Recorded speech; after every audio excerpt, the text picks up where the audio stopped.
आपण ऐकत आहात विद्यार्थी शिक्षक संवाद.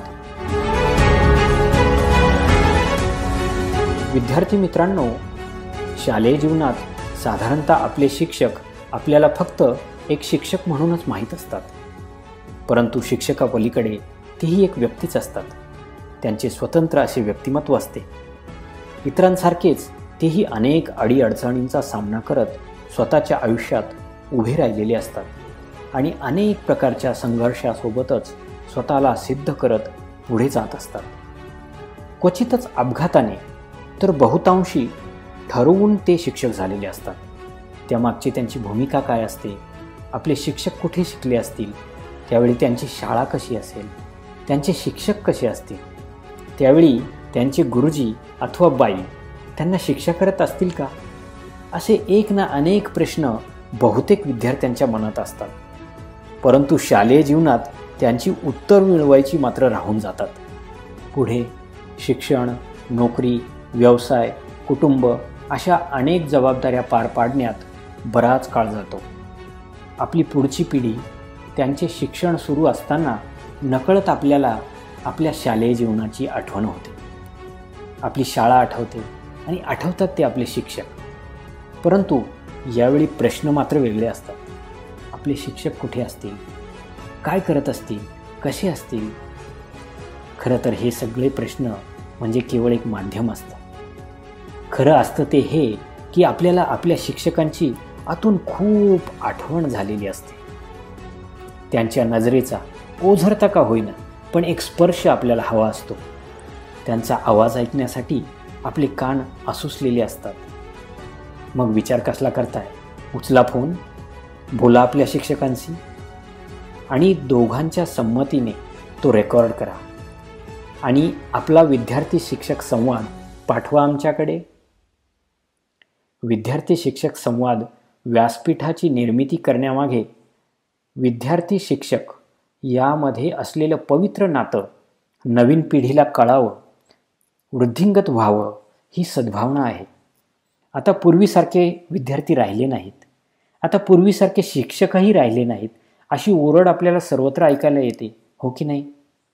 हल्ली विद्यार्थी शिक्षकांचं असलेलं पवित्र नातं प्रतिस्पर्ध्यामध्ये तर शिक्षक आणि पालक हा संबंध जवळजवळ शत्रुत्वात परावर्तित झालाय की काय असं वाटतं. यावर उत्तर काय? तर विद्यार्थी शिक्षक यामध्ये असलेलं पवित्र नातं हे नवीन विद्यार्थी शिक्षक पिढीमध्ये रुजवणे, वृद्धिंगत करणे हे होय. इतिहास सांगतो की प्रत्येक व्यक्तीच्या जीवनामध्ये शिक्षकाची भूमिका खूप मोठी आणि महत्त्वाची असते. अनेक थोरा मोठ्यांची यासाठी उदाहरणं आहेत. विद्यार्थी शिक्षक संवाद या व्यासपीठामध्ये कोणीही विद्यार्थी, कोणीही शिक्षक कुठूनही केव्हाही सहभागी होऊ शकतो. त्यासाठी विद्यार्थ्याने फक्त आपला फोन उचलावा आणि आपल्या आवडत्या शिक्षकास फोन करावा. तास अर्धा तास मन मोकळ्या गप्पा माराव्यात. हां, फोन सुरू असताना मात्र दोघांच्या परवानगीने कॉल रेकॉर्डर सुरू ठेवावा आणि सर्वात शेवटी रेकॉर्ड केलेली ती फाईल विद्यार्थी शिक्षक संवाद या व्यासपीठाकडे पाठवावी. योग्य त्या काळजीसह आणि अर्थातच आपल्या परवानगीसह आपला तो विद्यार्थी शिक्षक संवाद या विद्यार्थी शिक्षक व्यासपीठावर आपल्या सर्व विद्यार्थी बांधवांसाठी प्रसारित केला जाईल. आपण ऐकत आहात विद्यार्थी शिक्षक संवाद. हॅलो. हा, नमस्कार सर. नमस्कार. अतिशय मोकळ्या आणि प्रसन्न वातावरणाची वेळ तुम्ही मला दिली त्याबद्दल प्रथमतः आपले मी धन्यवाद मानतो. इंग्लिश स्कूल आडगाव, तालुका जिल्हा नाशिक या रयत शिक्षण संस्थेच्या शाखेत शिक्षण घेत असताना तुमचा मला 8वी, 9वी आणि 10वी या वर्गामध्ये विज्ञान आणि गणित, बीजगणित, भूमिती याचा ज्ञान मिळण्याचा फार छान योग आला आणि आज आम्ही त्याच क्षेत्रात शिक्षक म्हणून काम करत आहोत. मी विठोबा तुकाराम लबडे, मुक्काम पोस्ट आडगाव, तालुका जिल्हा नाशिक. तर सर, मला आजच्या मुलाखतीमध्ये आपणासाठी एक पहिला प्रश्न असा आहे की तुम्ही शिक्षण क्षेत्राकडे का वळालात आणि कशा पद्धतीने? काय आमच्या घरची थोडीशी परिस्थिती एज्युकेशनकडे झोपलेली होती. हा. म्हणजे आमचे वडील 6वी शिकलेले होते. बर. आमचे चुलते उस्मानाबादलाच रिटायर झालेले हो. शिक्षक होते ते. हा. आणि थोडस घरात वातावरण होतं शिक्षणाचं. हा हा. त्यामुळे थोडीशी शिक्षण घेण्याची लालसा असायची. मग त्यामुळे आता मला ज्ञात आहे की तुमचं गाव विंचूर, तालुका येवला, जिल्हा नाशिक. हो हो. मग आता विंचूर गाव थोडं तालुक्यापासून थोडस दूर, मग घरात थोडं शैक्षणिक वातावरण होतं, पण गावात तर शाळा नव्हती. मग कसं शिक्षण घेतलं? गाव आमचं विंचूर पासून 1-1.5 किलोमीटर अंतरावर आहे. हा. आणि आमच्या विंचूरच्याच त्या वाड्या आहेत 5. हा हा. आमची संपूर्ण गुंजावाडी मोठं गाव आहे. हा. आहे त्यामुळे होतं. हा. आणि थोडस अगोदर पासून ग्रामीण भाग असल्यामुळे तेव्हा काही कॅनॉल वगैरे शेतीवाडी थोडेसे ग्रामीण असल्यामुळे हा. शिक्षणाकडे लोकांचा ओढा होता. बर. त्या काळी माझ्या अगोदर माझे चुलत्यांच्या बरोबरचे 10 लोक BA झालेले होते. हा. आणि आमच्या गावातच मूळतः गुंजावाडीला थोडं शैक्षणिक वातावरण चांगलं होतं. हो. आणि परिस्थितीमुळे शिक्षणाकडे ओढा होता त्यांचा सगळ्यांचा. हा हा. त्यांच्या अगोदर वकील वगैरे झालेले आहेत. गुंजा वकील वगैरे. हा हा. त्र्यंबकराव माधवराव गुंजा बर. नातेवाईकच आहेत. आणि विंचूरपेक्षाही आमच्या गावात त्याही काळी अधिक शिक्षण घेतलेले लोक होते. थोडीशी परिस्थिती होती. विंचूरच्या शाळेत माध्यमिकला जेव्हा आम्ही जायचो 8वीच्या वर्गात, आणि त्यावेळेस आमच्या गुंजावाडीतून 100 मुलं पायी शाळेत जायचे. बर. आणि त्यामुळे थोडस शैक्षणिक वातावरण होतं. आणि मुलांच्या मध्ये थोडीशी स्पर्धा होती. परिस्थितीमुळे तसं एज्युकेशनल वातावरण होतं. बर. आणि आमच्याही घरामध्ये आमचे वडीलही शिकलेले होते. मोठे चुलते 7वी शिकलेले होते. आमचे आजोबा जे होते ते 2री शिकलेले होते. हो हो. पूर्वीच्या लेवलच्या दृष्टीने शिक्षण होतं आणि त्याचं महत्व माहित होतं. मग तुम्ही जे 8वी 9वी 10वीला आलात, तर मग त्यावेळेस ते 10वीची बोर्डाची परीक्षा दिली का पूर्वी ते 11वी मॅट्रिक काय म्हणायची ती पद्धतीनं? माझं शिक्षण आहे ना पहिल्यांदा आमच्या वाडीतच शाळेत झालं. बर. 1 ते 4 पर्यंतच, 4थी पर्यंत. त्यावेळेस आम्हाला निकाळी गुरुजी होते. एकदम चांगल्या पद्धतीने शिक्षक जसा असावा तसे ते शिकवत आणि विद्यार्थ्यांमध्ये संस्कार वगैरे रुजवण्याचंही काम करत. आणि अशा रीतीने 4थी पर्यंत शिक्षण झालं. पहिलं वर्ष 2रं वर्ष तोपर्यंत नसेल एवढं लक्षात येत, पण खऱ्या अर्थाने ते शिक्षकही आम्हाला चांगले लाभले होते. मात्र 5वीला विंचूरच्या शाळेमध्ये प्रवेश घेतला आणि तिथे 5वी 6वी 7वी मराठी शाळेत विंचूरच्या ते आम्हाला एकदम अतिशय उत्कृष्ट शिक्षक वागचौरे गुरुजी म्हणून शिक्षक होते. एकदम पांढरं शर्ट, धोतर आणि टोपी घालायचे. त्यांचा चेहरा होता आणि एकदम तळमळीने ते शिकवायचे. आणि त्यामुळे थोडस संस्काराची बाजू ही त्यांच्याकडनं आपल्याला मिळाली होती. तिने शिकवायचे एकदम ते एकदम ब्रिलियंट होते, हुशार होते. आणि त्यांनी नंतर आम्हाला 11वीला असताना, विंचूरला मी 11वीला होतो, 11वीला जे आपण व्यवसाय मला घ्यायचो ना विद्यार्थ्यांच्या, त्या व्याख्यानमालेला त्यांनी आम्हाला त्या काळी ते 5वी पर्यंत शिकवणारे 7वी पर्यंत शिकवणारे शिक्षक हे भूमितीचं लेक्चर दिलं होतं. म्हणजे इतके ते असे शिक्षक तिथं लाभलेले होते. आणि तिथं 7वी केल्यानंतर जेव्हा तिथं 7वीला PSC सेंटरची परीक्षा होती ना, त्या परीक्षेला आम्हाला लासलगावला जावं लागलं होतं.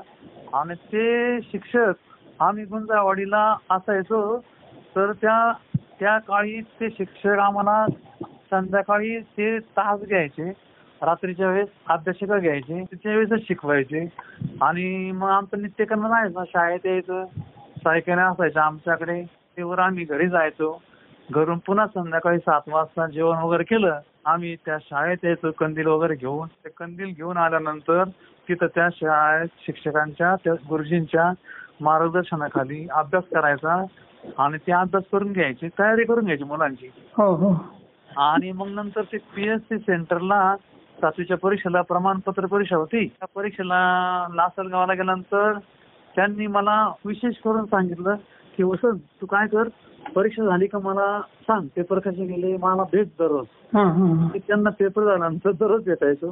मी ती 7वी परीक्षा तिथे पास झालो. आणि नंतर मग 8वीला साधारणतः मला वाटतं 71-72 मध्ये 8वीच्या वर्गात मी विंचूरच्या हायस्कूलमध्ये प्रवेश घेतला. आमच्या रयत शिक्षण संस्थेचं हायस्कूल आहे, तुम्हाला माहिती ते. हो हो. आणि त्यावेळेस नुकतीच आम्हाला ते SM पाटील म्हणून नंतर ते संस्थेचे सचिव झाले होते, सहसचिव. ते आम्हाला हेडमास्टर होते आणि 8-10 खोल्या तिथं होत्या. त्याच्या अगोदर हायस्कूल मात्र हे गावात विंचुरकरांच्या वाड्यात भरत असत.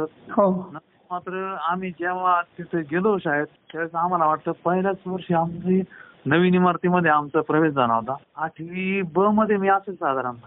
बर. 8वी ब मध्ये, 8वी मध्ये नाही, अशा 3 तुकडे होते 8वीच्या. 8वी ब मध्ये प्रवेश घेतल्यानंतर ते शिक्षकही इतके तळमळीचे होते. आणि मला अजूनही एक आठवतं, एक शिंदे शिक्षक होते, शिंदे सर म्हणून. बर. ते इंग्लिश शिकवायचे.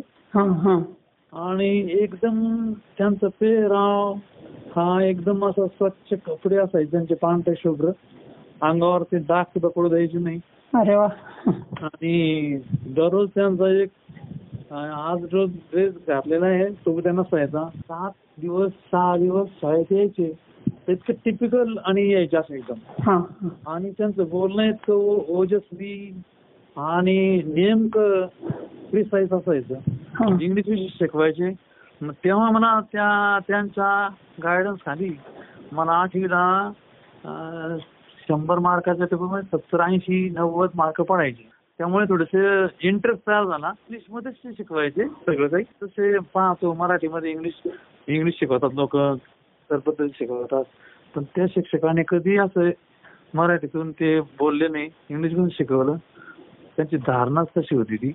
आणि मग त्या 8वीच्या वर्गात मी उत्तीर्ण होऊन मग 9वीत गेलो होतो. मग त्यावेळेस मला आठवतं की एक मंद्रे सर काय आम्हाला वर्ग शिक्षक होते. सर्वच विषयाचे शिक्षक चांगले होते असे. आता तुम्ही जे बोललात की साधारण 1972 मध्ये आता 8वीच्या वर्गात तुम्ही गेलात, आणि मी असं ऐकून आहे की 72च्या दरम्यान काहीतरी दुष्काळ पडला होता. आणि मग जसं आजच्या काळामध्ये मुलांना शाळेमध्ये 1ली ते 8वी पर्यंत पोषण आहार मिळतो, त्या काळात असं काही पोषण आहाराचा प्रकार नव्हता माहितीप्रमाणे. मग आणि येवला तालुका तसा विंचूर हा भाग कायम ऐकण्यात आहे की थोडा दुष्काळ राहायचा तिकडे. आणि मग तुमचे जे वडील आहेत मुरलीधर बाबा, आणि मग आहार विहाराच्या बाबत तुमची कशी काळजी घेतली आई वडिलांनी तेव्हा? आमची काळजी एकदम चांगली घेतली. तर सर्व मुलांकडे आहे ना आमच्या वडिलांचं आईचं एकदम चांगल्या पद्धतीने लक्ष असायचं. ते जरी शेतीवाडी करत असले तरी ते पालन पोषण चांगल्या पद्धतीने करायचे. दुष्काळ पडला होता 72 साली, परंतु 72 साली पडल्यानंतर त्याच्या अगोदर दुष्काळीच गाव होती. 72 पडल्यानंतर जे तिथे आमच्या गावातून पालखेड कॅनॉल गेलेला आहे ना, पालखेड ते पूर्वीच्या नियोजनानुसार बांधकाम म्हणजे खोदकाम चालू होतं.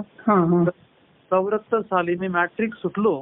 त्यावेळेस मी स्वतः सुद्धा तिथे खड्डे खणायचे काम केलेले 3 महिने. परीक्षा मार्फत झालेली असायची. महिने काम वेळ अवधी होता कॉलेजला जायला, तोपर्यंत मी कामही केलेलं आहे शेतीचं. थोडस आमच्या घरातलं वातावरण चांगलं असल्यामुळे आणि थोडस घरी काम करून शिक्षण केलेलं आहे मी. बर. मग पुढे महाविद्यालयीन शिक्षण कुठे घेतलं मग? नंतर मग तिथे हायस्कूलला मॅट्रिक पर्यंत 1974 साली मी हायस्कूल मधून जुन्या 11वीची बॅच होती तेव्हा मी मॅट्रिक झालो. बर. माझ्या वर्गामध्ये मी थोडीशी माझी परिस्थिती शैक्षणिक चांगली होती. तिथे ते पहिला नंबर माझा आला होता. त्यानंतर मग आम्हाला जे मुख्याध्यापक होते व्ही.डी. पाटील ते लाईफ मेंबर होते आणि मग इतके तळमळीने शिकवायचे ते. आणि ते शिकवत असताना समजा कधी त्यांच्याकडून काही एखादा घटक राहिलेला आहे, समजा काही त्यांना थोडस कधी कधी वेळ मिळायचा नाही, समजा तर ते रविवारी तास घ्यायचे, शिकवायचे. असे तयारीचे शिक्षक विंचूरमध्ये लाभल्यामुळे थोडस आपल्यामध्ये ते थोडेसे संस्काराची शिदोरी आपल्यापर्यंत आली. कष्ट करण्याची वृत्ती त्यांच्यामध्ये होती आणि थोडस आपण निरीक्षण करून त्या गोष्टी आपल्याला आपल्या आंघोळीने पडतात. अशा रीतीने माझं विंचूरमध्ये अतिशय चांगल्या पद्धतीने शिक्षण झालं. आणि थोडीशी आमच्या घरची परिस्थिती इतकी काही म्हणजे खूप साऊंड अशी नव्हती. बऱ्यापैकी होती. बऱ्यापैकी होती. आणि मग 11वीला जायचं, कुठे जायचं, मग आमची सटाणा कॉलेज, सटाणा हायस्कूलला नुकतीच त्यांना नोकरी लागली होती मराठा विद्याप्रसारकमध्ये शिक्षक म्हणून. मग त्याच्यामुळे आमच्या सगळ्या घरच्यांनी विचार करून मग मी तिथं सटाणा कॉलेजला ऍडमिशन घेतलं PD सायन्सला. आणि तिथं आम्हाला डोंगरे सर प्राचार्य होते आणि तिथे सुद्धा एक सोनीस सर होते, एक सोलू सर होते. सोलू सर बॉटनी शिकवायचे आणि ते सोनीस सर फिजिक्स शिकवायचे. इतके तयारीचे शिक्षक होते. आणि आम्ही त्या तुकडीमध्ये मला वाटतं नव्यानेच तिथं सायन्स कॉलेज सुरू झालं होतं आणि 30 मुलांची तुकडी होती. सुद्धा आपण चांगल्या पद्धतीने स्कोअर केला, अभ्यास केला. आणि म्हणून मग मी नंतर पुढच्या वर्षी FY ला माझी आत्या राहते कोपरगावला, SSGM कॉलेजला FY केलं. आणि FY केल्यानंतर तिथे मला थोडस असं वाटायचं की आपण शिक्षण घ्यावं. आणि मग आहे ना तिथून मग मी SY आणि TY साठी नाशिकला HPT कॉलेजला ऍडमिशन घेतलं. मला वाटतं 1974 HPT कॉलेजला 76, 77, 78 मी 78ला BSc झालो. माझा फिजिक्स सब्जेक्ट होता BSc ला. माझं ते BSc पर्यंत एज्युकेशन झालं. थोडस खडतर अवस्थेतच झालं. नंतर मग माझी चुलते मला पैसे द्यायचे काही थोडेसे खर्चायला इथं नाशिकला आणि शिक्षण झालं तिथं. आणि BSc झाल्यानंतर एक वर्ष म्हणजे 1 वर्ष म्हणण्यापेक्षा 2-3 महिने चाललं होतं नोकरी कुठे करायची, काय करायची. परंतु आमच्या गावामध्ये आमच्या भागातलाच एक रानवड कारखाना नवीनच झाला होता.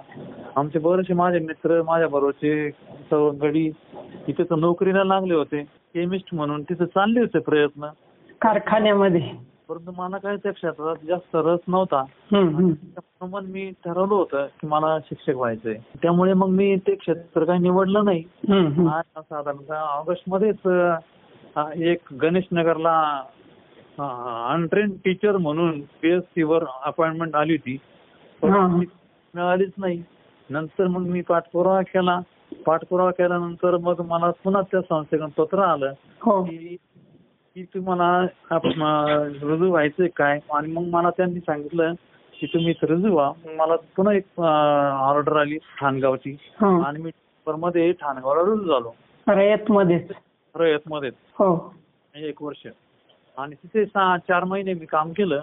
आणि नंतर मग मला पुन्हा डिस्कंटिन्यू झाल्यानंतर नंतर मला B.Ed ला काही नंबर लागला नाही नाशिकला. आणि नंबर न लागल्यामुळे संस्थेत पुन्हा मी ऍप्लिकेशन केलं. आणि त्यांनी मला आस्केडाला ऑगस्ट मध्ये अपॉइंटमेंट दिली होती. BSc वरच दिली. BSc वरच. आणि मग मी 1 वर्ष तिथे राहिलो. शिकवण्याचं अध्यापनाचं काम केलं. त्यावेळेस आपल्या इथे हिंगे सर आले होते बदलून, तेच मला हेडमास्टर होते तिथं. अरे वा. आणि थोडस त्यांना आपले बॅकग्राऊंड माहित होतं आणि त्यांनी थोडस व्यवस्थितपणे गायडन्स करून तुम्ही म्हणे की आपण आपल्या जायचं कॉलेज आहे श्रीरामपूरला B.Ed कॉलेज शिक्षण करा. मग तिथं माझा नंबर लागला चांगला. मेरिटने माझं तिथं सिलेक्शन झालं. आणि तिथं B.Ed ला 81 मध्ये B.Ed झाल्यानंतर संस्थेनेच आम्ही अगोदर काम केल्यामुळे संस्थेनेच आम्हाला विचारणा केली होती तुमचं B.Ed झालंय का पूर्ण. आणि एक साधं 2 ओळीचं पत्र दिल्यानंतर आम्हाला लगेच ऑर्डर दिली होती त्या 16 जून 1981 साली. मी आणि तुम्हाला माहिती आहे सोनवणे सर, दोघं एकाच दिवशी आम्ही एकाच कॉलेजून शिकून तिथं रुजू झालो होतो आडगावला. मग तुम्ही ठाणगाव नंतर आसखेडा हे जे बीएससी वर काम केलं तेव्हा तुम्हाला मानधन मिळत होतं का मग? हो. ते स्केल जे 365 होतं ना त्यावेळेस, बीएससीचं म्हणजे अनट्रेन टीचरचं 335 ची श्रेणी होती, ती मिळत होती. मग तेवढ्यात कसं काय भागायचं मग तुमचं? नाही, त्यावेळेस ते पुरेसा पगार होता तेव्हा. पुरेसा होता. त्यावेळेस आपल्याला गरजा कमी असायच्या. त्यावेळेस त्या पैशाला किंमत किती द्या. आणि मग तुम्ही म्हणे 81-82 शैक्षणिक वर्ष 81-82 म्हणजे जेव्हा आडगावला महानगरपालिका आली आणि 83 महानगरपालिका मंजूर झाली आणि तुम्ही आडगावला रुजू झालात, तर त्यावेळी तुम्ही आणि BM सोनवणे सर मला छानपैकी, कारण आमचं घरच त्या शाळेसमोर असल्यामुळं मी तुम्हाला अगदी लहानपणापासून तेव्हा बघत होतो. तर आता तुम्ही जी नावं सांगितली अनेक तुमच्या शिक्षकांची, त्यांची तळमळ, तीच तळमळ मला 82-83च्या दरम्यान मी इयत्ता 8वीला असताना तुमची शिकवताना दिसून यायची. तर शिकवताना तुम्ही कंपल्सरी विज्ञानामध्ये मराठी शीर्षक लिहिल्यानंतर पुढे इंग्रजीत शब्द लिहायचेच. त्याचं कारण मी तुम्हाला मागाशी सांगितलं की मला काही म्हणजे मी बीएससी करण्याच्या उद्देशाने असं बीएससी केलेलं नाहीये. मला इंग्लिशमध्ये जास्त रस होता, कारण तुम्हाला मगाशी म्हटल्याप्रमाणे शिंदे सरांचा माझ्यावर प्रभाव होता, तेवढा इंग्लिशकडे होता. आणि माझे चुलते सुद्धा इंग्लिशमध्ये BA झालेले होते नासलगावला. कॉलेज त्या काळी इंग्लिश विषयासाठी एकदम स्टँडर्ड होतं आणि थोडंसं त्यामुळे मला वाटायचं की मी इंग्लिशमध्ये BA केलं पाहिजे, पोस्ट ग्रॅज्युएशन केलं पाहिजे. परंतु माझी गणिताची मध्ये सुद्धा रुची होती अगोदर. कदम मॅडम आम्हाला त्या तिथे विंचूरला शिकवायला होत्या, एकदम तळमळीने शिकवायच्या.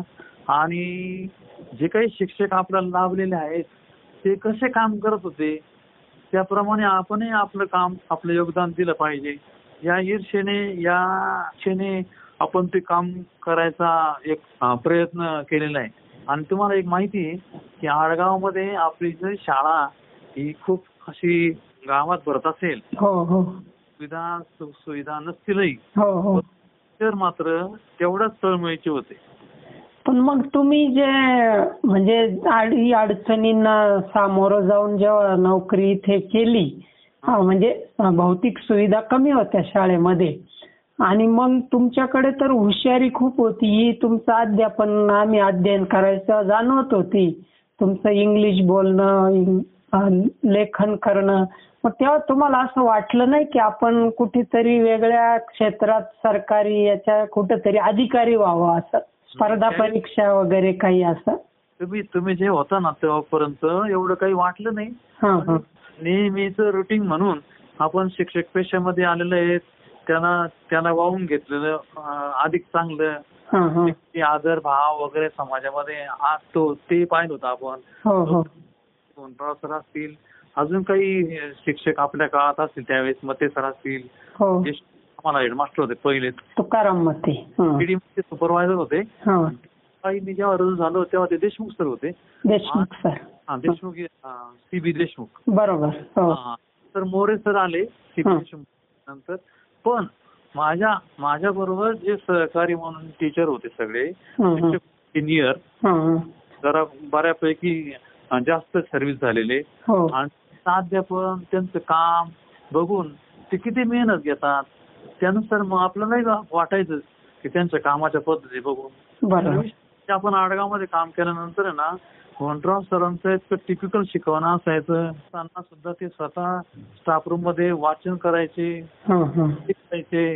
नोट्स काढायचे, ते तासावर जायचे, इंग्रजी शिकवायचे, हिंदी शिकवायचे, एकदम कमी बोलायचे. हेच त्यांचं सगळं नेचर होतं. ते तपासायचे, तितके बिनचूक तपासायचे, प्रत्येक शब्द ते पाहायचे. या सगळ्या गोष्टींचा परिणाम आपल्यावर झालेला आहे. आणि आपण काय केलंय त्याप्रमाणे अनुकरण करण्याचा प्रयत्न आपण जसं नेहमी शिक्षणामध्ये करतो तसं आपण असतानाही केलेला आहे. आणि त्याचनुसार ते अंगीकारला गेलेल्या आहे गोष्टी सगळ्या. पण मग आता तुम्ही जसं सांगितलं की कुठे अधिकारी न होता शिक्षकाला समाजात स्थान होतं, मान होता, पान होता, म्हणून तुम्ही इकडे रमलेत आणि काही आदर्श तुमच्या स्टाफ मध्ये त्यावेळेस होते. तर मग आता तुम्ही एक शिक्षक झालात, मग त्यानंतर घरच्यांकडून काही अशी तुम्हाला लगेच विचारणा झाली असेल ना, आता लग्न करायचं का, कधी लग्न करतो, मग त्यानंतर कशा पद्धतीनं तुम्ही विवाहित झालात? मग लव्ह मॅरेज का अरेंज मॅरेज? असं लव्ह मॅरेज वगैरे काही नाही, अरेंज मॅरेज. ते धरून नव्हतं, काही गोष्टी चालली, नोकरी लागलेली, सेवा चाललेली. आपण जसं प्रापंचिक गोष्टी म्हणतो आपण, त्या होत्याच चालू. योगायोगाने आडगावला असतानाच माझं लग्न झालं 83 मध्ये. आम्हाला आठवतं तुम्ही जेव्हा लग्न होऊन आलात आणि कुठून तरी असं विद्यार्थी आमच्यामध्ये अशी चर्चा झाली की सोनवणे सर आणि सालगुडे सर या दोघं शिक्षकांचे लग्न झालेत आणि तुमचे जे म्हणजे आपण म्हणतो लग्नामध्ये युनिफॉर्म मिळतात, त्याने दिलं होतं ते मला. तर ते युनिफॉर्म तुमचे बदल दिसले, तुमच्यात आम्हाला बदल दिसला. मग अशी आमची मुलांमध्ये विद्यार्थ्यांमध्ये चर्चा की दोघं सरांचे लग्न झालेत. आणि मग आम्ही तुमच्या पत्नीला बघण्यासाठी तिकडे धनगर गल्लीकडे तुम्ही राहायचे. तर आम्ही असे मित्र कंपनी, चला मॅडमला बाईंना आपण बघू भेटू, अशी एक बालपणातली अपेक्षा. असेल ती विद्यार्थ्यांमध्ये ती एक राहते गोष्ट की आपण आपले शिक्षक कसे असतात कसे. हे बघा, दसरा असेल किंवा तिळगुळ वाटपाचा कार्यक्रम, बरोबर, या निमित्ताने विद्यार्थी आपल्या घरी येतात, यायचे, आपण जात होतो. तसं तुम्ही येत असणार आहे. तसेच आहे की आपले शिक्षक कसे राहतात, त्यांचं राहणीमान कसं आहे, त्यांच्या घरात कोण कोण आहे, हा एक असतो आणि एक प्रेमाचा भाग असतो. पण मग आम्ही जेव्हा तुमच्याकडे 8वी 9वी 10वी विज्ञान गणिताच्या बाबत विद्यार्थी होतो त्यावेळेस असं तुम्हाला काही आठवतं का त्रासदायक विद्यार्थी, आमच्याकडून तुम्हाला काही त्रास दिला गेला किंवा आम्ही काही कौतुकास्पद काम केलं असं जाणवतं तुम्हाला? आठवतं अशी काही नावं? पुष्कळ मुलं आहेत चांगली. शिकवत असताना संपूर्ण जे काही मुलं वर्गातले असतात ते चांगलेच असतात. चांगल्या भावनेने टीचरने बघायचं असतं शिक्षक विद्यार्थ्यांकडे. आणि विद्यार्थ्यांमध्ये संस्कार निर्माण करायचे असतात, त्यांना अध्यापन करायचं असतं. त्यांच्यातल्या वाईट गोष्टींचं आपण थोडस दुर्लक्ष करायचं असतं, बाजूला ठेवायचं असतं त्या, आणि त्या दुरुस्त करायचा प्रयत्न करायचा असतो आपण. बरोबर. तर मग त्यावेळी आडगाव मध्ये जे वातावरण होतं तर निश्चितच सहकार्याची भावना, शाळेकडे बघण्याचा दृष्टिकोन हा चांगलाच होता. अजूनही जसं वातावरण आहे आणि त्या काळी होतं. पण मग जेव्हा तुम्ही आडगाव मध्ये राहत होता आणि इथं शिकवण्याचं ज्ञानदानाचं काम करत होता आणि त्यावेळेसच्या फारशा फोनच्या सुविधा नव्हत्या, मग तुम्ही तेव्हा बाकीचं नातं होतं कसं सांभाळायचे? मग नातं होतं सांभाळायचं म्हणजे आता फोन असल्यामुळे सांभाळत असं काही नाही. सगळ्यांची तशीच होती ना अवस्था, सर्वांची सारखीच. प्रत्येक घरामध्ये तरी पुढे फोन तेव्हा, आणि त्याची गरज नाही भासायची, गरज नव्हती. आता आपल्याला त्याची गरज भासते, आपण त्याचा योग्य प्रकारे विनियोग करून घेतो. परंतु त्यावेळेस मात्र फोनची साधनं नसायची, काही नाही, लँडलाईन नाही, काही नाही. तरी पण मग जाणं येणं, निरोपी देणं, हे संवाद चालू जायचा. म्हणजे तुम्ही शनिवार किंवा रविवारी मग विंचूर गुंजाळवाडीला वगैरे जात होते? दिवसातून घरी जायचो. त्याच काळामध्ये समजा विवाहित झाल्यावर किंवा विवाहित होण्याच्या अगोदर तुम्ही तुमच्या असं लाईफ मध्ये कुठं निसर्गामध्ये किंवा पर्वत ट्रेकिंग वगैरे किंवा व्यायाम, खेळ याही क्षेत्राकडे गेला होता का काही? या काळी आता तुम्हाला आठवत असेल की असे काही प्रकार किंवा असे काही करण्याची इच्छा तयार झाली नाही. शिकवण्यामध्ये, शाळेमध्ये, शाळेच्या कामामध्ये गुंतून घेतलेलं होतं, तेच कायम आपल्यापर्यंत राहिलेलं आहे. पण मग आता तुम्ही म्हणता तसा प्रकार नव्हता, काही नव्हता, मग तुमचा जो शारीरिक फिटनेस आहे जेव्हा तुम्ही रुजू झाले तेव्हा ते आजपर्यंत अगदी तसंच आहे, त्याला कारण काय मग?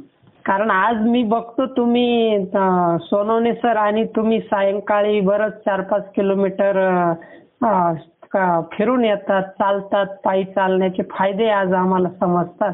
पण तेव्हा तर असं काही नव्हतं. मग फिटनेस राहिला कसा? नेमका आहारात काय बदल होता? आहारात आपला नेहमीच आहार असायचा. हा, हा. कधी आपण मांसाहार काही केला नाही, शाकाहार असायचा, भाजी भाकरी खायची. अरे वा. की आडगावमध्ये आम्ही दोघं राहायचो. हा. शिक्षक सगळे हो, राहायचे. हा. आणि त्यांच्यामध्ये सान्निध्यात राहून असा कधी विचारही आला नाही काही. कधी कधी चौधरी सर, ते शिंपी सर वगैरे असताना फिरायला जाण्याचा प्रकार व्हायचा आणि पायी जायचं. आणि त्यामुळे थोडस आपली तब्येत चांगली राहिला असेल. पण नंतर शाळा सुटल्यानंतर मात्र हॉलीबॉल मात्र खेळायचो. हा, व्हॉलीबॉल खेळायचे. करेक्ट. मला तेच अपेक्षित होतं. वल्लार सर, तुम्ही, कापडणी सर, मोरे सर चांगल्या पद्धतीने तिकडे शाळा झाली ती. आपण मोठे वर्ग भरायचे, तिकडे भरायचे. तिकडे शाळा सुटल्यानंतर आपल्याकडे एक टीम आणि शिक्षकांची एक टीम. तिथे हॉलीबॉलचे थोडेसे खेळणं व्हायचं, व्यायाम व्हायचा. आणि ते झाल्यानंतर मग इकडे गावात आल्यानंतर थोडी चर्चा, चहा पान झालं की मग घरी जायचं नित्यक्रम. आणि शेवटी आपण जे म्हणतोय ना, आपली तब्येत कशी अशी मेंटेन केली काही जाणीव मला वाटतं आपल्या कामाच्या शैलीमधून झाल्या. आणि विशेष म्हणजे थोडस आपण आपल्या कामाची बांधिलकी ही पाहून आपण काम करत राहिल्यामुळे सतत अध्यापनाचा विद्यार्थ्यांचा विचार करत राहिल्यामुळे झालं. कदाचित तो एक ठेवा असेल. हा, म्हणजे तुम्ही ते जे काम किंवा तुम्ही जो पेशा निवडला होता त्याच्यात तुम्हाला आनंद आणि समाधान मिळत होतं आणि त्यामुळे समाधान हे मानसिक गोष्टीशी जोडल्यामुळं तुमचं शारीरिक फिटनेस छान राहिला. मग हे जे समाधान आहे हे तुम्ही घरी दिवसभर काम केल्यानंतर घरी गेल्यावर मॅडमशी कशा पद्धतीने शेअर करत होता? वया तपासणी असेल यामध्ये विचार विनिमय व्हायचा. कारण ती शिक्षिका 9 मध्ये तिने केली त्यामुळे त्याचा आपल्या गोष्टींचा संवाद साधल्यामुळे असं काही तणावाच्या गोष्टी आलेल्या नाही, काहीच नाही. आता जशी आजच्या काळामध्ये वाढदिवस करण्याची एक प्रथा किंवा फॅशन झालेली आहे, त्या काळात एवढी पद्धत नव्हती. मग पहिल्यांदा तुमचं मला वाटतं ऋषाली पहिल्यांदा झाली तुम्हाला ना? तिथे 84 साली जन्म झाला, तर त्यावेळेस मला वाटतं पहिल्या का दुसऱ्या वर्षी एक थोडस बऱ्यापैकी वाढदिवस केला होता. हा, मग तो जो आनंद आहे जेव्हा ऋषालीचा जन्म झाला तो कसा सेलिब्रेट झाला? मग सेलिब्रेट आम्ही त्या कापशेंच्या घरात राहतो, अरविंद कापशेंच्या. हा, धनगर गल्लीत ना? अरविंद जयराम कापशे आणि सदाशिव जयराम कापशे. त्यांनी आम्हाला खूप प्रेम दिलं त्याचं. बाळांना खूप सांभाळण्याचा प्रयत्न केला आणि मदत केली. आणि मग मित्रमंडळी होती त्या गावात, काही प्रतिष्ठित माणसं किंवा व्यक्ती म्हणा संपर्कात असल्यामुळे त्यांना वाटलं की तुम्ही इथं वाढदिवस करा. आणि घरातूनही झाली चर्चा. मग काय आम्ही थोडासा 20, 25, 30 त्यावेळेस असं खूप मोठा केला असं काही नाही. केला असेल वाढदिवस. मग आता ऋषालीनं छान शिक्षण घेतलं, पंकजने छान शिक्षण घेतलं, योगायोगाने तुम्हाला तालुक्यातच मैरवणी आणि आडगाव मध्ये व्याही मिळालेत आणि ते मी सर्व बघतोय, सर्व जवळचेच असल्यामुळं. आणि त्यामुळं मी तुम्हाला फार भाग्यवान समजतो की तुम्हाला जे समोरचे कुटुंब मिळाले, मुलाचे सासरे किंवा मुलीचे सासरे, ते कुटुंब अगदी मुलीचे सासूरवाडी म्हणजे अगदी सरस्वती प्रसन्न असं कुटुंब येते. तर असं सर्व आनंदाचा समाधानाचा भाग असताना जीवनामध्ये कधीतरी केव्हा तरी काहीतरी दुःखदायी प्रसंग घडत असतो. असा काही अविस्मरणीय प्रसंग आहे का ज्याने बा तुम्हाला फार दुःख झालं असं? नाही, तसे काही प्रसंग नाही झाले असे काही दुःखाचे एवढे. बरं, मग एखादा आनंदाचा अति अविस्मरणीय प्रसंग? असं काही विशेष सांगता येणार नाही मग. आनंदाचे आनंदाचे क्षण कोणते सांगायचे? याचा अर्थ सगळं जीवन आनंदी आनंदच आहे, सगळेच आनंदाचे क्षण आहे. मग आता तुम्ही सेवानिवृत्त झालात. मी तुमच्या सेवानिवृत्तीच्या कार्यक्रमाला होतो तेव्हा पंकजने म्हणजे तुमच्या मुलाने एक फोटो सेशन ठेवलं होतं स्लाइड वरती इंग्लिश स्कूल आडगाव शाळेमध्ये. तेव्हा मी तुमचे ते बरेचसे जुने प्रसंग पाहिले आणि तेव्हा काही आठवणी उजळून तेव्हा काही समजल्यात. आणि आजच्या आपल्या मुलाखतीमध्येही बऱ्याचशा काही म्हणजे जे माहीत नव्हते त्या गोष्टी माहीत झाल्या. पण ती पूर्वीची शिक्षण पद्धती आणि आजची शिक्षण पद्धती याच्याबद्दल तुम्हाला काय सांगावं असं वाटतं? पूर्वीच्या शिक्षण पद्धतीमध्ये थोडस पद्धती वेगळ्या होत्या. नंतर नवीन पद्धती आणल्या. आता आपण आताच्या अतिशय आधुनिक पद्धत आपण अवलंबतोय. पद्धत गेली त्यानुसार जसं बदलायला पाहिजे तसं शिक्षण पद्धतीत थोडासा बदल झाला ना. इतका काही बदल झालेला नाहीये, जास्त नाही. आणि आत्ताच्या विद्यार्थ्यांकडून तुमची काय अपेक्षा आहे? आत्ताच्या विद्यार्थ्यांमध्ये थोडस हे टेक्नॉलॉजी याच्यामध्ये त्यांनी इंटरेस्ट घेतला असल्यामुळे आणि नेहमीच्या परंपरागत आपण वर्गात अध्यापन होतं त्याकडे दुर्लक्ष होत त्यांचं. पण शाळेमध्ये जेव्हा विद्यार्थी शिकत असतो तेव्हाचा विद्यार्थी आणि बाहेर गेल्यानंतर तो जेव्हा वेगळंच क्षेत्र निवडून करिअर करतो तर तुम्हाला असं पूर्वी शिकवताना जसे आम्ही विद्यार्थी होतो आणि नंतर आम्ही एक वेगळ्या फील्डमध्ये जाऊन कर्तृत्व कार्य केलं तर असं तेव्हा तुम्हाला जाणवलं का हे विद्यार्थी अशी दुसरीकडे जाऊन काहीतरी वेगळंच करतील? वर्गामध्ये जेवढे विद्यार्थी असतात पालक विद्यार्थ्यांमध्ये जी काही ऍप्टिट्यूड तयार झालेली असते जाणीवपूर्वक म्हणजे हे विद्यार्थी पुढे एखादं क्षेत्र चांगलं मिळवतील करतील करिअरच्या संधी यांना वाटायचं. असे काही विद्यार्थी घडलेले आहेत झालेले आहेत त्यांनी त्यांचं क्षेत्र काम केलेलं आहे. बर, आता थोडा वेगळा प्रश्न. तुमच्या लाईफ मध्ये सिने सृष्टीतील तुमचा आवडता कलाकार कोणता? आवडता कलाकार तसं नाहीये. नाही का? राजेश खन्ना वगैरे असे अमिताभ बच्चन यांचे पिक्चर अगोदर बघितलेले असताना नाशिकला शिक्षण घेत असताना. त्यामुळे थोडस त्या काळी मला असं वाटतं 90 पर्यंत चित्रपट बघायचो. 90 नंतर घरात ती आल्यामुळे चित्रपट पाहणे आपलं सर्वांचंच कमी झालं की थोडस त्याचा इंटरेस्टही कमी झाला. पण मग 90च्या तुम्ही कुटुंबासमवेत असा एखादा नाट्यगृह थिएटर मध्ये जाऊन सिनेमा बघितला असं आठवतंय? आठवतंय. ज्युरॅसिक पार्क वगैरे असे बघितले 2-3. अरे वा, म्हणजे तुम्ही ज्ञानात्मकच बघितला ज्युरॅसिक पार्क. आणि घरामध्ये तुम्ही म्हणजे मगाशी सांगितलं की मांसाहार कधीच केला नाही, शाकाहारी जेवण करता. मग शाकाहार मध्ये सर्वात आवडता फेवरेट मेनू कोणता? मेथीची भाजी. मेथीची भाजी, वा.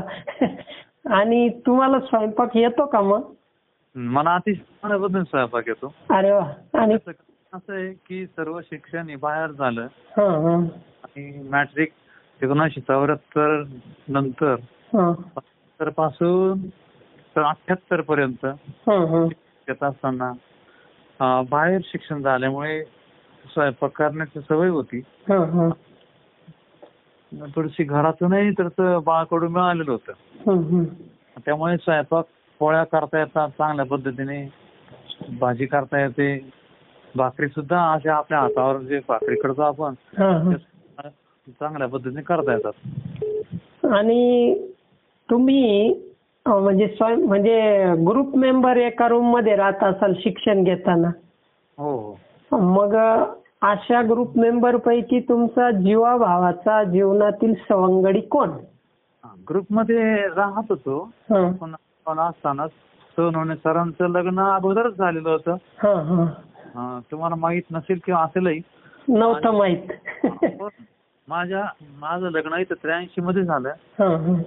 त्यावेळेपर्यंत मी एक Pandharinath Jevgale sir, Sonawane sir, Shirsat sir तुम्हाला माहित असतील ते राहायचो.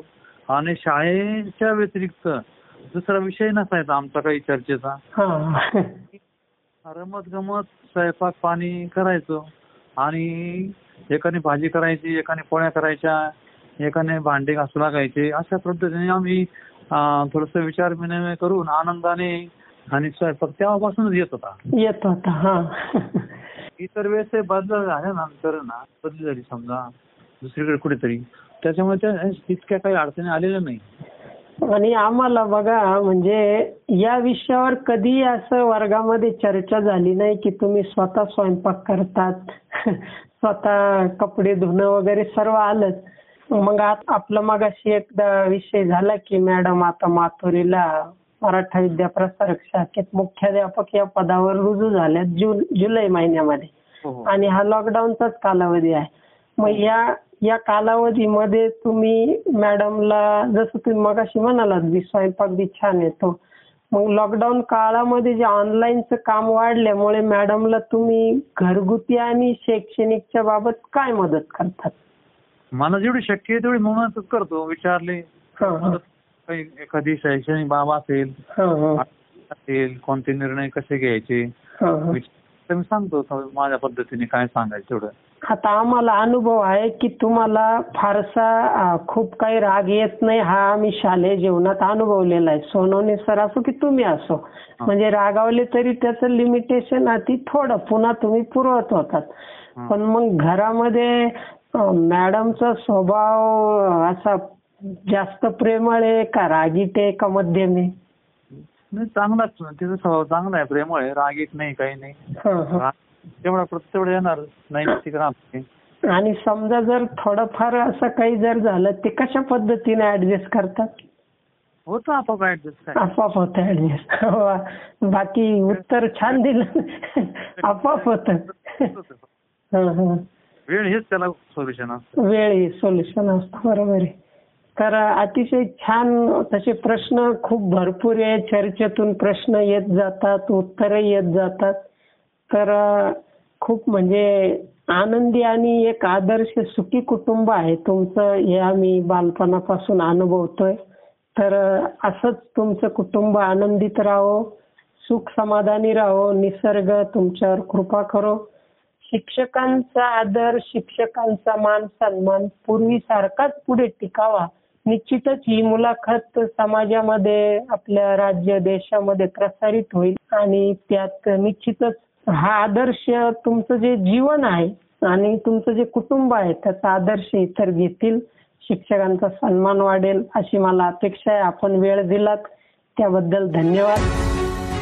आपण ऐकत आहात विद्यार्थी शिक्षक संवाद. विद्यार्थी मित्रांनो, शालेय जीवनात साधारणतः आपले शिक्षक आपल्याला फक्त एक शिक्षक म्हणूनच माहीत असतात. परंतु शिक्षकापलीकडे तेही एक व्यक्तीच असतात. त्यांचे स्वतंत्र असे व्यक्तिमत्व असते.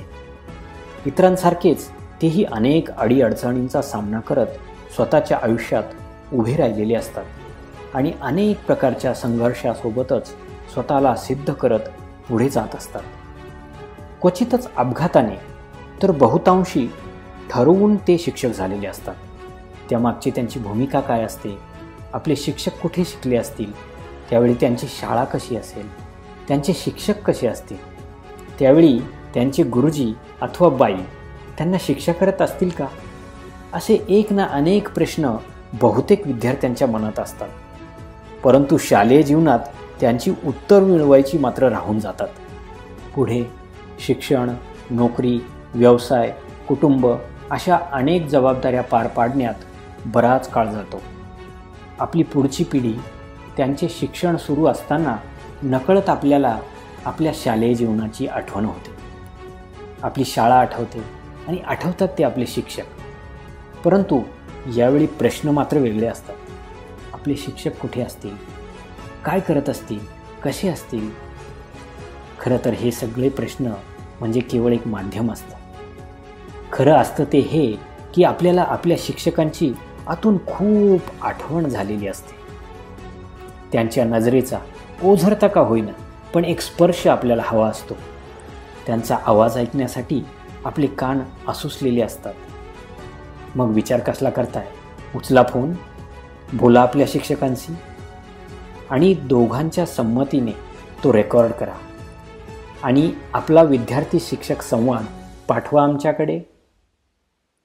विद्यार्थी शिक्षक संवाद व्यासपीठाची निर्मिती करण्यामागे विद्यार्थी शिक्षक यामध्ये असलेलं पवित्र नातं नवीन पिढीला कळावं, वृद्धिंगत व्हावं ही सद्भावना आहे. आता पूर्वीसारखे विद्यार्थी राहिले नाहीत, आता पूर्वीसारखे शिक्षकही राहिले नाहीत अशी ओरड आपल्याला सर्वत्र ऐकायला येते, हो की नाही? हल्ली विद्यार्थी शिक्षकांचं असलेलं पवित्र नातं प्रतिस्पर्ध्यामध्ये तर शिक्षक आणि पालक हा संबंध जवळजवळ शत्रुत्वात परावर्तित झालाय की काय असं वाटतं. यावर उत्तर काय? तर विद्यार्थी शिक्षक यामध्ये असलेलं पवित्र नातं हे नवीन विद्यार्थी शिक्षक पिढीमध्ये रुजवणे, वृद्धिंगत करणे हे होय. इतिहास सांगतो की प्रत्येक व्यक्तीच्या जीवनामध्ये शिक्षकाची भूमिका खूप मोठी आणि महत्त्वाची असते. अनेक थोरा मोठ्यांची यासाठी उदाहरणं आहेत. विद्यार्थी शिक्षक संवाद या व्यासपीठामध्ये कोणीही विद्यार्थी, कोणीही शिक्षक कुठूनही केव्हाही सहभागी होऊ शकतो. त्यासाठी विद्यार्थ्याने फक्त आपला फोन उचलावा आणि आपल्या आवडत्या शिक्षकास फोन करावा.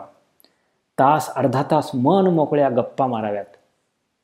हां, फोन सुरू असताना मात्र दोघांच्या परवानगीने कॉल रेकॉर्डर सुरू ठेवावा आणि सर्वात शेवटी रेकॉर्ड केलेली ती फाईल विद्यार्थी शिक्षक संवाद या व्यासपीठाकडे पाठवावी. योग्य त्या काळजीसह आणि अर्थातच आपल्या परवानगीसह आपला तो विद्यार्थी शिक्षक संवाद या विद्यार्थी शिक्षक व्यासपीठावर आपल्या सर्व विद्यार्थी बांधवांसाठी प्रसारित केला जाईल. आपण ऐकत आहात विद्यार्थी शिक्षक संवाद.